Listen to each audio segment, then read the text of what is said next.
سلام به چای یا قهوه‌تون بیارید که میخوام یه عالمه با هم صحبت کنیم. امروز میخوام در مورد موضوع صحبت کنم که کمتر بهش پرداخته شده، نمیدونم چرا.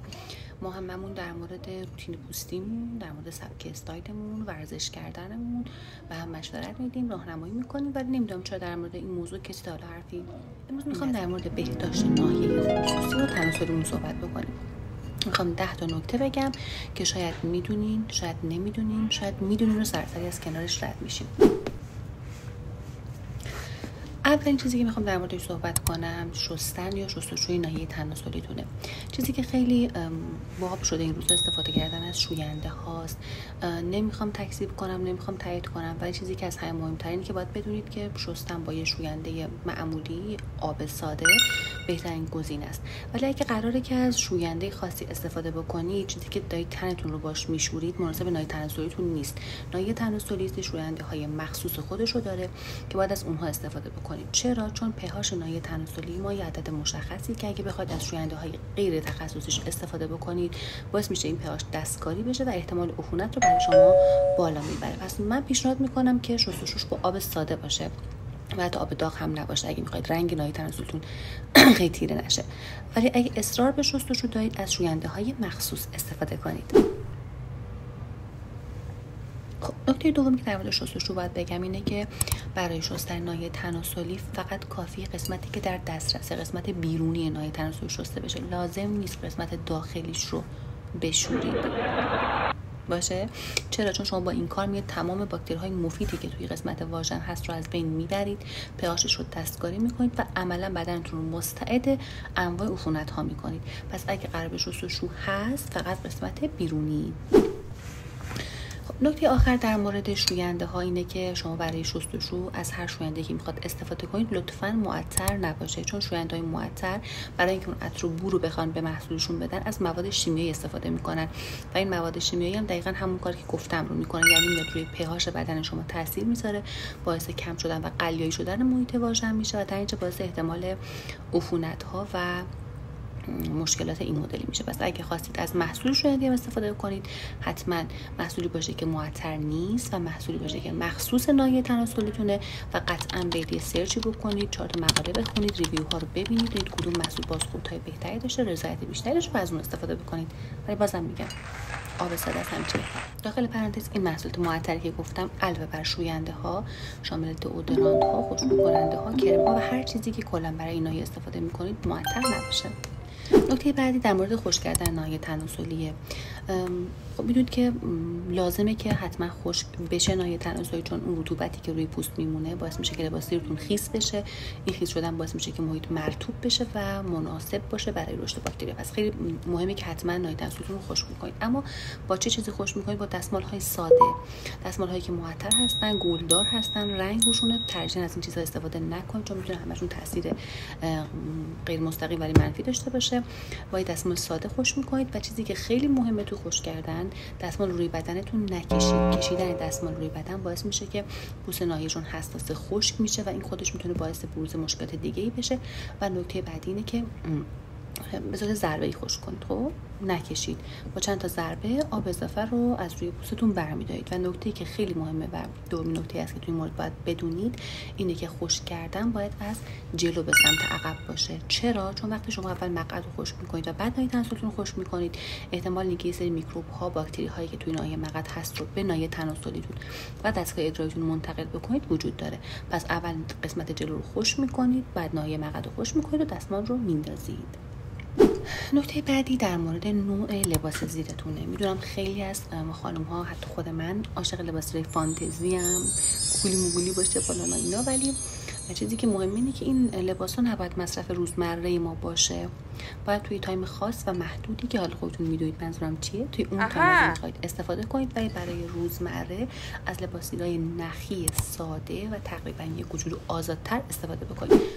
خب یه نکته دیگه هم در مورد لباس زیر میخوام بهتون بگم، اینه که سعی کنید شبها بدون لباس زیر بخوابید.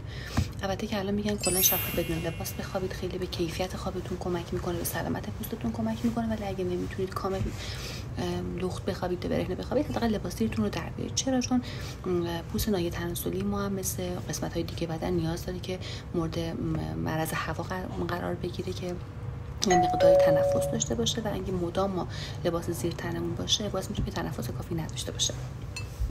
در مورد عوض کردن لباس زیرم که دیگه لازم نیست من بگم که لباس زیر باید به صورت روزانه حتما عوض بشه، ولی چیزی که میخوام اینجا داخل پرانتز بهش اشاره بکنم اینه که اگه آدمی هستید که خیلی عرق میکنید، اگه آدمی هستید که اهل ورزشید، پیاده روی میکنید، بازار میرید و کلا اگه در طول روز جدا از اون تعویض روزانه‌ای که دارم میگم اتفاقی بیفته که عرق بکنید، ترجیحاً لباسیتون رو باید عوض بکنید، چون دقیقاً دوباره تعریق همون داستان رطوبت و احتمال بیشتر شدن رشد باکتری و قارچ‌های ناحیه تناسلیتون ایجاد میکنه. پس اگه باشگاه میرید لباسیتون بعد باشگاه حتما عوض کنید، اگه پیاده روی میکنید عوض کنید، اگه آدمی هستید که کلا عرق زیاد میکنید، اگه احساس کردید رطوبتی توی لباس زیرتون وجود داره، شاید 2 بار 3 بار هم لازم بشه که حتما اون رو عوض بکنید تا جلوی عفونت و اینجور چیزها رو بگیرید.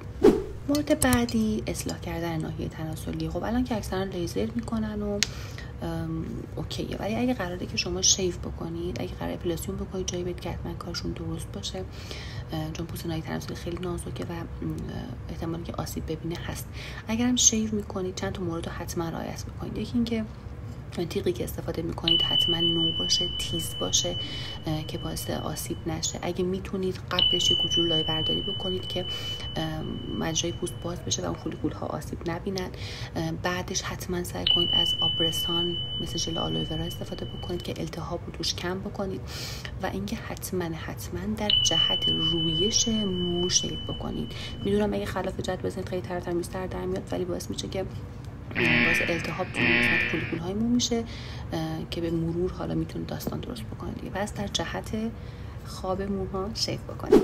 خب مورد بعدی که خودم توش خیلی میلنگم متاسفانه اینه که رژیم غذاییتون رو باید درست رعایت بکنید.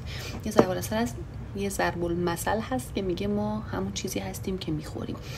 غذایی که میخوریم به شدت روی مو، پوست و سلامت ناحیه تناسلی ممکن تاثیرگذار باشه. خوردن چربی زیاد، خوردن غذاهای فست فود، خوردن شیرینی، شکلات و کلا قند جزو مواردی هست که باعث میشه هم روی پهاش ناحیه تناسلی تاثیر میذاره و احتمال عفونت ها رو زیاد میکنه، هم از طرفی باعث میشه که بوی نامطبوعی بدن بیشتر بشه. از طرف دیگه خوردن مواد غذایی مثل ماست، مثلا ماست‌های پروبیوتیک و یا خوردن سبزیجات باعث میشه که هم بوی بهتری داشته باشه بدنتون و همین که جلوی عفونت و اینجور چیزها رو میگیره. نکته بعدی که مرتبط با تغذیه هست مصرف آب کافیه.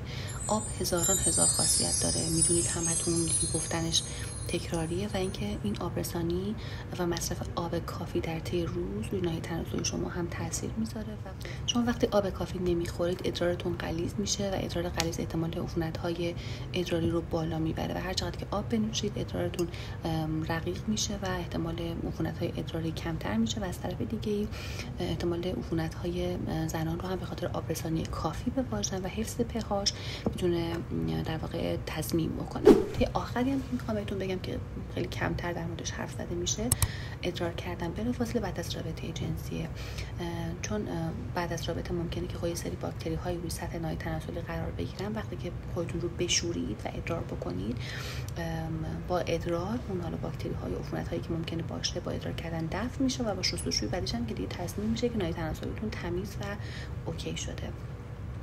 خب امیدوارم که مطالب امروز هم براتون خوب بوده باشه. منتظر باشید تا در مورد موضوع بعدی صحبت کنیم. اگر چیزی هست که دوست دارید در موردش صحبت بشه میتونید توی پیج اینستا بهم دایرکت بدید و موضوعتون رو مطرح کنید.